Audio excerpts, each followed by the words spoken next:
10 p.m. in Accra. My name is Bright Nanamfo. Thanks so much for staying there on News at 10, which is live on TV3.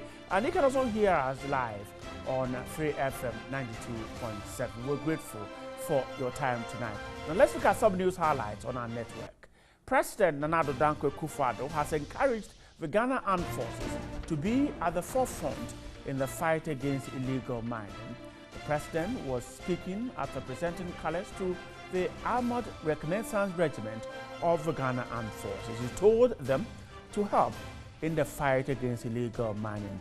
The giving of colors is a regular thing with the Ghana Armed Forces. The Association of Oil Marketing Companies has asked the NPA to close down filling stations which flout safety regulations. The association is of the view this would streamline operations of oil marketing companies and deal with charlatans in the system.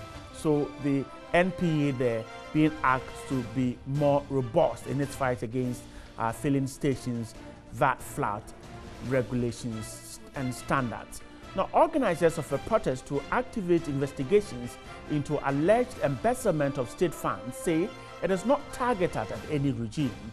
The leader of the demonstration, Captain Smart, wants the Economic and Organized Crime Office to investigate and prosecute persons alleged to have been involved in these alleged corrupt acts. We're told that over 2,000 people took part in that protest that petitioned Iyoko to deal with these persons. And of course, our viewers across the country, thanks so much. It's a Friday, and that's how we're wrapping up the news bulletin with you for tonight. Stay right there wherever you are. If you're with us from Winneba in the central region, if you're also watching us from Wa in the upper west region, thanks so much for staying there. Those of us listening to us on 3FM, we're grateful for your time. It's just gone past the hour of 10. Let's start the show with a big one.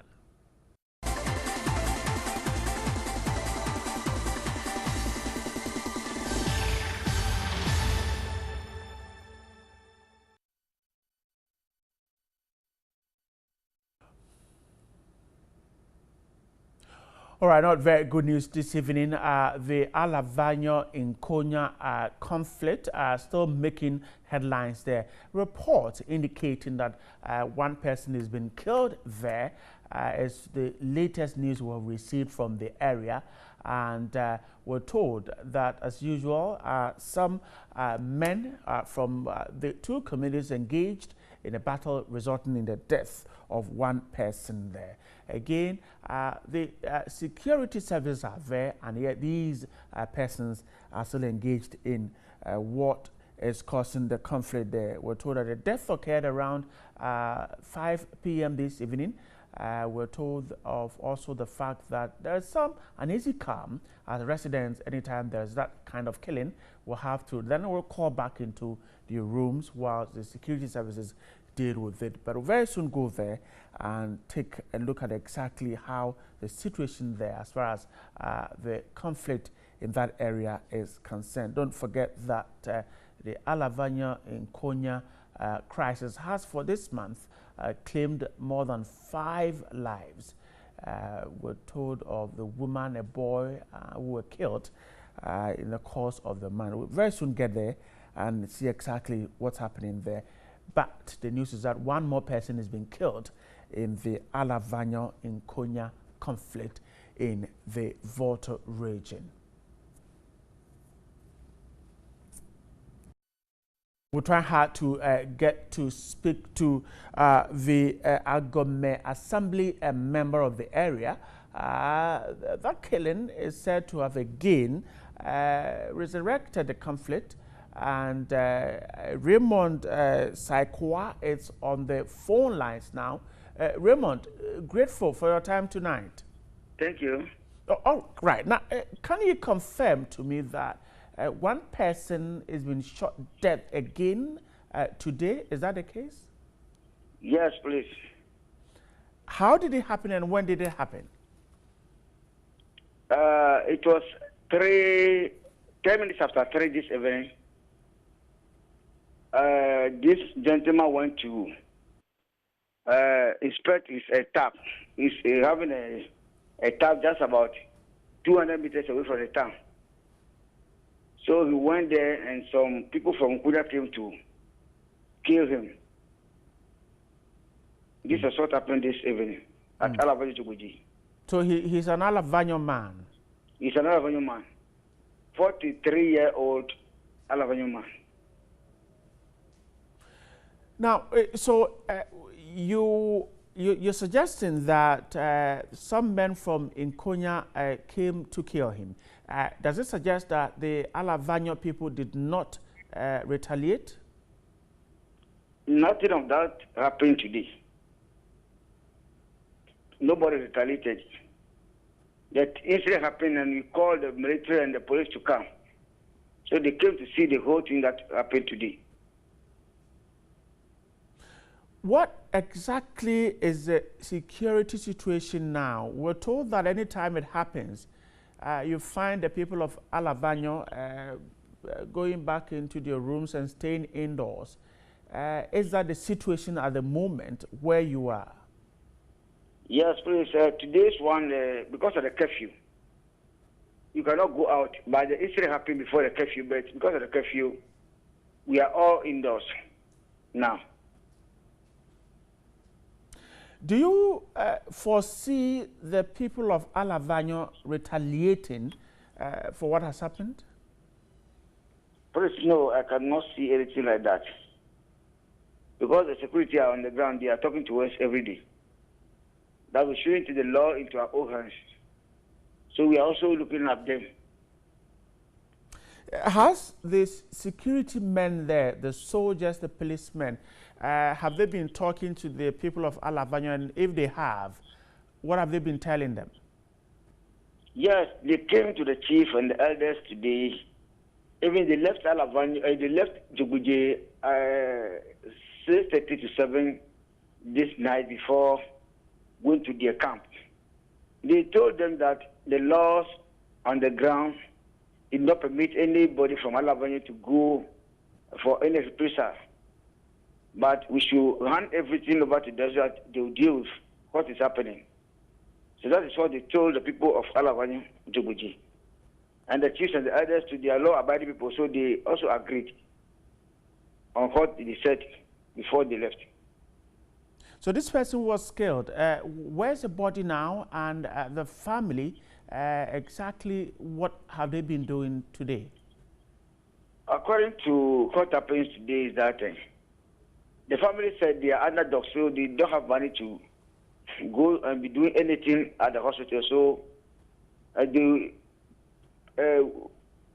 asked the security to leave the body for them, so that they will bury the body tomorrow. Because they don't have money to go to be doing postmortem and other things. And in a very lengthy discussion with the military, they agree and they allow the body to the family, deceased family. And finally, before you go, how are the people of Alavanyo looking at protecting themselves from what has happened today? For instance, when they wake up tomorrow morning out of the curfew, how are they thinking of protecting themselves in case of any other attack? We cannot take the law into our hands, as I said earlier on. They are patrolling. Even this night, I saw that 2 of their cars just passed right now. They are patrolling till daybreak. This never happened before because they have been going around the evening and leavers. But today's one, they said they will patrol till daybreak. And so the people of Alavanyo are sure that the security services, the army and the police can protect them. And this is what we believe that it will happen from now. Raymond, I'm grateful for your time tonight. Thank you very much for calling me. He's an assembly member in the Agome area of the Alavanyo in Konya area there talking to me. One person killed. He said that the situation is calm. The security agencies there patrolling the area and making sure the results. We'll get you more on that issue there. But let's move on to some other issues tonight. The Minister of Education has pleaded with the Finance Ministry to consider timeous release of funds when the free senior high school is rolled out in September. Dr. Matthew Poku Prempeh made the observation at the inauguration of a 26-man committee to discuss how the policy should be rolled out. The committee is again to discuss other modalities for those who still be in school when the policy begins operations. They are expected to interact with the various teacher unions and other stakeholders for smooth implementation of the policy.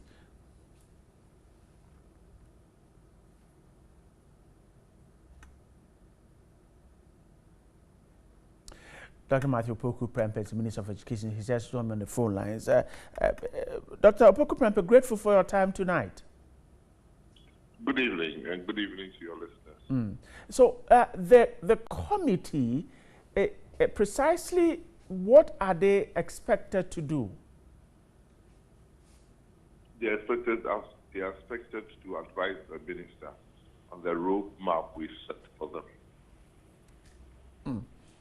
And their job is to advise the minister on the roadmap. We know September is the date for the rollout of the program, but between now and September, what exactly is to happen? There are a lot of things that are going to happen. We have subcommittees on communication. We have subcommittees on food and procurement. We have a lot of things to get right, and that is exactly what they are going to advise us on. And so the committee is expected to go round. Who and who, in terms of stakeholders, are they supposed to engage? The committee themselves constitutes most of the stakeholders, apart from the general citizenry or parents that probably were not directly represented. But the committee is full of stakeholders. The teacher unions are there. The Education Service is there. The Ministry of Information is there. The Ministry of Agriculture, buffer stock, bulk food suppliers are there. The National Association of Domestic Builders and Matrons are there. The Ghana Education is there, is represented by the Director General, the Chairman of the GES Council, the Controller, the Procurement Officer of the Ghana Education Service. So almost all the stakeholders directly involved in delivering free SHS are seriously represented. The computer school placement people are there, the scholarship secretariat who are hitherto been operating the Northern People's Grants. They are all there to bring their experiences, their knowledge to bear on the delivery of free SHS. I see. One key thing in the whole program is also the feeding of these students a day as far as their meals are concerned. Is this also taking off in September? Yes, it's taking off in September. There are between 161 and 180 day schools without canteens. We know the number of public day schools that we have. We know their enrollment level. We know how much it is going to cost to feed somebody for a day. That has been factored into the budget of the free SHS. I see. And you know, some of these day schools do not have dining halls. Are there measures to ensure these students eat in an environment that is conducive? Let us concentrate on things that matter. There are lots of school feeding that is done without dining hall. And we've never complained about that in this country. My main aim is to get people to give the students a good meal. I wouldn't let dining halls, where in most of our homes we don't have kitchens or dining halls. I wouldn't let that be the stumbling block in providing the food. So if we don't have a kitchen or a dining hall per se, it doesn't mean we shouldn't eat. We would eat and construct the dining halls alongside. I see, but what about perhaps the safety of what they eat if they don't have kitchens, they don't have dining halls? School feedings don't necessarily have kitchens. People cook the food and deliver the food. It's the nutritional content of the food that matters. And where the food is prepared should be hygienic. But most of us eat from places without dining halls. We buy takeaway food and we eat. I'm not sure that is a problem about not necessarily having dining halls so that thing won't work. If you have a dining hall, your food is not nutritious, not sumptuous. What do you have? So that's why the Ministry of Agriculture is at the table. National Buffer Stock is at the table. The National Association of Domestic Bearers, who I met all of them last week, is at the table. Bulk food supplies to secondary schools are at the table. We have enough knowledge around the table to deliver 3 meals, 1 hot meal a day to senior high schools that are day schools without problems. That means that the plans to construct these dining halls and kitchens are also in place. Yes, and we have written to other sector ministries who are more knowledgeable in delivery of those things to take that baton. But certainly, in our budget, we factored in 1 meal a day that the students must be fed. Dr. Opoku Prempeh, I'm grateful for your time tonight. Thank you. Dr. Matthew Opoku Prempeh is the Minister of Education. They're talking to me about the rolling out of the free senior high school. This is News at 10 live on TV3. You're also listening to us on 3FM 92.7. Let's take a break here. When we come back, we'll tell you about what happened today. Mass demonstration asking that whatever money the state has lost be recovered or recouped. We'll tell you more about that when we're back on News at 10. Stay with us. We'll be back in a moment.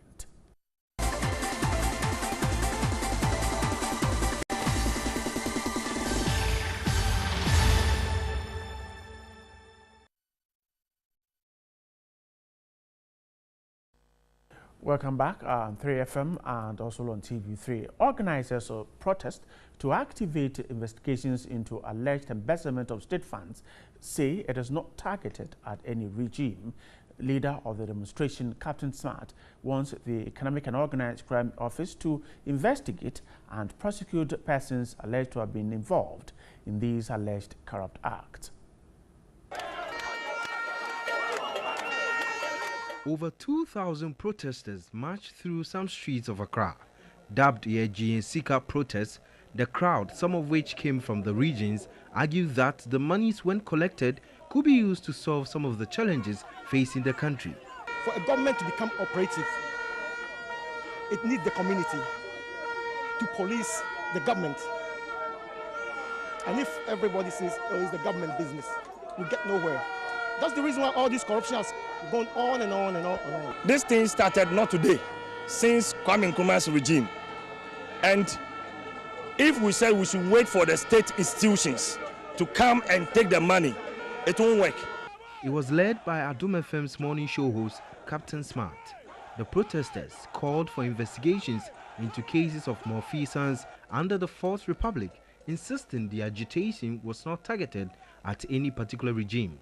He added the 310-page document presented to the Anti-Graft Agency over financial irregularities included an appointee and the former president John Kufuor's administration, Professor Kasim Kasanga, who was a former land minister and allegedly pocketed $14 million state money. We need not to do politics with corruption.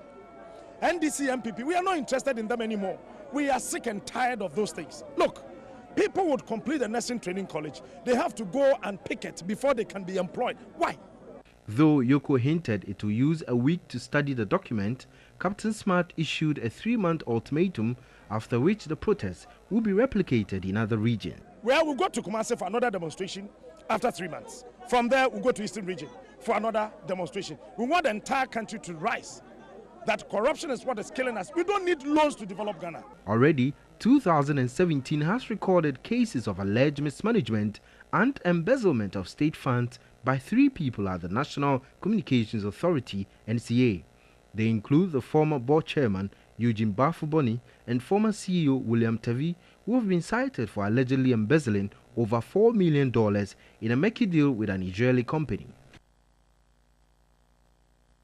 Right. Let's speak to David Agbe. He is a governance and security expert there. He's joining me on the phone lines. David, grateful for your time tonight. Several of these demonstrations have gone on, Kumi Prekon and Yentubia and all the others. And yet, we are unable to fight corruption. Is this perhaps the right way to fight this canker? Right, I hope so. Staging mass demonstrations is a way out. That's your suggestion? Yes, I must say that in politics and political science, we do appreciate sincerely the what we call public opinion. And so public opinion is all about the fact that we all need to express our views as and when, certain issues emanate, and where we realize that it is quite, dangerous, especially with regards to corruption, which we all do appreciate that it is taking a serious toll on this country. And so the better we fight it head on, it's quite an appropriate one. And so if ordinary citizens have realized that corruption is becoming unbecoming in this country, and so there is a need for them to raise awareness, for them to raise concerns, so that state institutions and government could be able to handle it, I think this is an appropriate call. I see. But is corruption, is the fight against corruption, can it be won this way? If we demonstrate and yet the leaders do not take action, how do we win it then? Right, that is the challenge of our democracy. Democracy that is not, actually working, where ordinary citizens and politicians and public servants, things that they can do whatever it is and get away with it. But in a proper, well-structured democracy, you realize that some of these things are, fight on, and leaders show a certain level of, appreciation in that when some of these things happen. We do know that in a developed country where democracy is actually there, ability to minimize corruption is used as one of the benchmarks of analyzing, good governance, because when corruption is actually reduced, then it suggests that public purse are well protected. It means that we are using state resources judiciously. So when we realize that continuously from 1992, Public Accounts Committee will present a report. At the end of the day, parliamentarian will sit somewhere and just discuss it. At the end of the day, we shelve it and all that. And continuously, some of these things keeps on happening in our daily life. It tells you that we are not serious. And I recollect, in those days, 1970s and all, up to 80, look at what happened during former President Rawlings' regime. Some of these things, people, making away with almost about 1.2 million and all those stuff will not happen. And it is quite a lucky situation that we have what we call the political settlement that coup has actually stopped in this country. We should be quite grateful to the former President Rawlings that he has ended coup. Had he not, I would have suggested that some of these things, happening in daily, broad daylight where people are just milking the state. I wouldn't be surprised to say that something terrible could have happened. But lucky that now the political settlement, end of coup in this country, is something that we all cherish and believe that coup is not the way forward. Had it not, some of these things coming up every single day, right? Something terribly would have happened to this country. But let's say that we need to be able to fight corruption head on, to realize that no, corruption is eating up to our economy. Corruption is taking a toll on our country. And so politicians in this country must realize that enough is enough. Let's try as much as possible to reduce the incidence of corruption. And so, therefore, we can say that the president or the ministers of state or politicians are actually, protecting our public purse. If we are not able to do that, then it is more like we are doing a cover-up in this country. David, I'm grateful for your time tonight. Speaking to me, David Agbe is a governance and security expert there. Now, 20 patients have been abandoned by their relatives at the children's ward of the Accra Psychiatric Hospital. Health officers at the ward are worried the situation has created congestion and are requesting their relatives to immediately come for them. The children's ward of the Accra Psychiatric Hospital currently has inmates of more than 30, which created congestion. Health officers at the ward have currently decongested the ward, reducing the number to 20, which they still complain about congestion. They attributed the problem to relatives who abandoned their wards at the hospital and refused to come for them. Currently, 20 of the inmates at the children's ward have been treated, awaiting their relatives to come for them.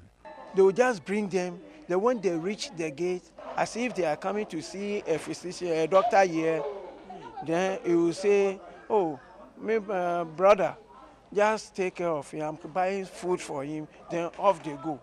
So sometimes they will just leave them at the gate. Of major concern to the children's ward is the inadequate food supply and detergents for cleaning the environment. For this reason, the Adabraka Ascension Presbyterian Church of Ghana has presented some detergents to the ward. The items worth 4,000 cedis is to assist the cleaning and washing at the children's ward. The resident minister, including the senior presbyter for the church, Theophilus Tekwete, was elated the items would meet the needs of the inmates. We were directed to this place to come and fellowship with those here, and also to show our love, especially finding ourselves within the same environment. So we came here purposely to come and do our God-given task. And of course, we'll tell you more about that. Our viewers across the country, we're grateful that you stay there for us. Those of you who are listening to us on 3FM 92.7, thanks so much for spending your Friday evening with us. And of course, to my studio guys here, Anabuaje Eko Johnson, Theophilus Clotte, Bernard Hanzi, all those guys behind the cameras, Albert Mensah, Ben Mensah, and Manassas Daku, Joseph Moncho. The whole show was put together by Daniel Opoku and Samuel Owusu. Studio director, Richard. My name is Bright Manafo. Have a great Friday evening, but stay right here on TV3. Good night.